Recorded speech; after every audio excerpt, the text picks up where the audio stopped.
Okay, do not mind me. 3 videos in a row, very close together. I think, see, I don't get on Instagram very much. And I feel like right now what I'm doing is kind of like Instagram story, just like talking with you, my people, and having a conversation because the conversation that we've been having in the comments of my last couple of videos has been really great. And anyway, I feel like I've got a lot to talk about with you guys. Also, there have been a lot of people watching my Is BLE a Cult video, and so that's why I'm revisiting it now, because I've kind of been thinking about that and how I need to revisit the topic a little bit. So I wanted to talk about that today. And I just want to say at the get-go, I guess a little background if anyone's coming onto this video not knowing where I'm at right now. I did bright line eating for 2 years. I've now been out of it for a year. And the first video that I did that talked about whether or not bright line eating was a cult was when I was in bright line eating. And so now I'm out of it. And you know, if anyone was in a cult and then out of it, obviously when they're in it, they wouldn't say it was a cult. And then when they're out, they would say, yeah, I just got out of a cult. Okay, so I'm just gonna talk about bright line eating. And I just wanna say, I do not think it's a cult, okay? Cult is a very, very strong word. I do not think anyone in bright line eating, I mean, I'm generalizing here, but I don't think anyone is like ill-meaning, really, there. I mean, individual people, maybe, but I think as a whole, it is a big toxic family. That is how I'm going to describe it. I don't think it's a cult. I think it's a big toxic family. Everyone's coming into the family gathering with a little bit of trauma, or like a really huge amount of trauma, food trauma, and everyone's coming in literally with a horrible relationship with food. And so everyone's just a little bit toxic because nobody can come from a good perspective because everyone's relationship with food is so unhealthy, including the leader of the company for Bright Line Eating has a really negative relationship with food as well, which is, you know, the whole basis of Bright Line Eating is building off of that and off the fact that you're addicted to food and all these different things. Being addicted to food or having the mindset that you are is definitely an unhealthy relationship and toxic when you get in a big group with a whole bunch of people who are all coming with the same food trauma and like not food trauma but like diet culture trauma is really what it is. Food is not causing the trauma. That's what I want to like make as the point. It's not food trauma. It's diet culture trauma. And everyone's coming in with that. And they're all at a point where the happy, thin, and free promise of bright line eating seems like the best thing in the world because nothing else made them happy, thin, and free. And that's the goal. I know bright line eating at some point, I don't know if it's happened yet because I don't really follow them anymore, but they were planning to change the catchphrase to not be happy, thin, and free. It was going to be something else. I don't remember what it was. It was like food freedom or something like that. Still don't love that, but at least they took thin out. But that doesn't change the fact that the whole book is based around becoming thin and how to not eat food. So, diet culture. Fun. That's basically all that I have to say about it is that people are well-meaning. Bright line eating makes you lose weight. That is 100% true. You follow it, you lose weight. Like, nobody that follows it 100% would not lose weight, pretty much. It is low calorie, low carb, all the things. But I don't believe that the other things really come true.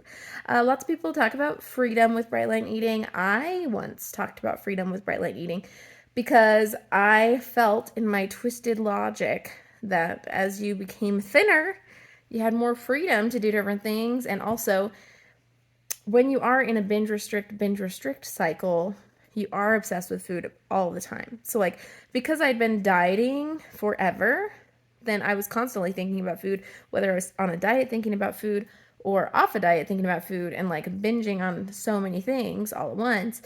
I was always thinking about food.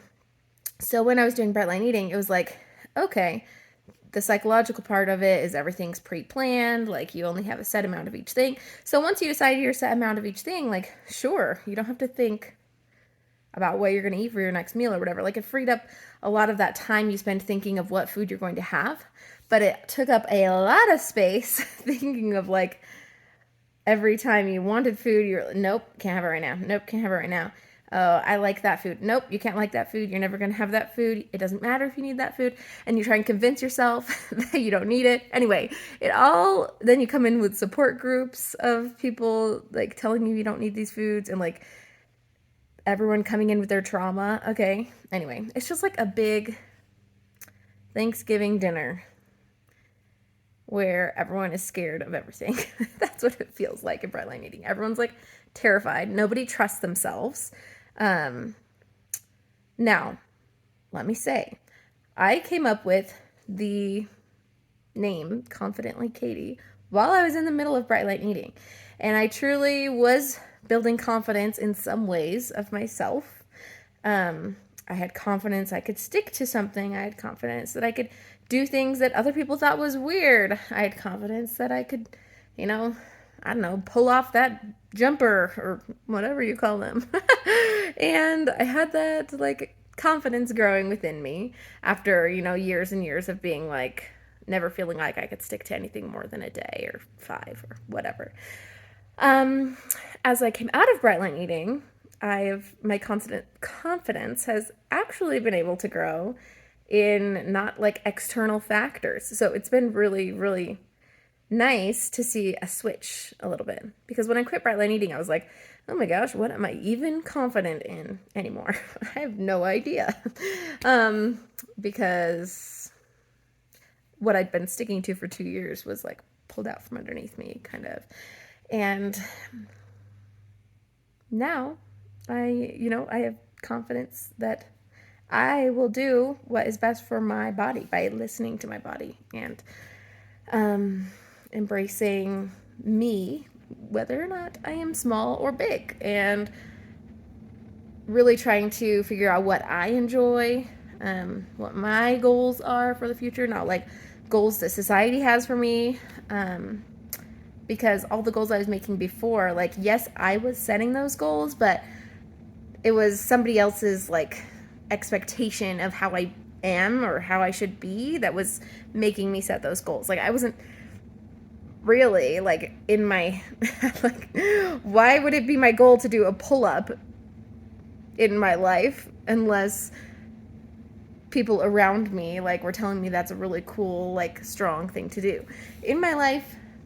Unless I'm like on Survivor someday and do a challenge that needs me to pull up my whole body weight, which would be awesome if I could do that when I'm on Survivor someday. But like, other than that situation, I can't think of a time that I would need to do a pull-up in real life. And so, like, having that as a goal isn't really a me goal. It's a goal that other people were saying, this is a really cool thing to do when you're strong. And so I set that as a goal at one point. Anyway, I've gone off topic, but I just want to say, Brightline Eating, still not a cult, just a really unhealthy family over there. And they're a supportive, unhealthy family. Like, if you think of toxic relationships, I mean, it's not like they're toxic all the time. That's why you stay in them. I mean, okay, they're complicated. But, like, they're not toxic 100% of the time. They're, like, well-meaning, even if they do it in a bad way, kind of a thing, or even if they're coming from like a bad mental place or whatever, like they're usually trying to help everybody do their thing, but not always actually accomplishing what's best for each person. So there you have it, my three for three videos lately. So thanks for watching. Maybe we'll just make this a daily thing. Hey, we'll just chat. It'll be great. Like this video if anything resonated with you, and comment down below. I love, seriously, the conversations we've been having in the comments. So comment and let me know how you guys are feeling with things. And I just love to chat. So see you soon.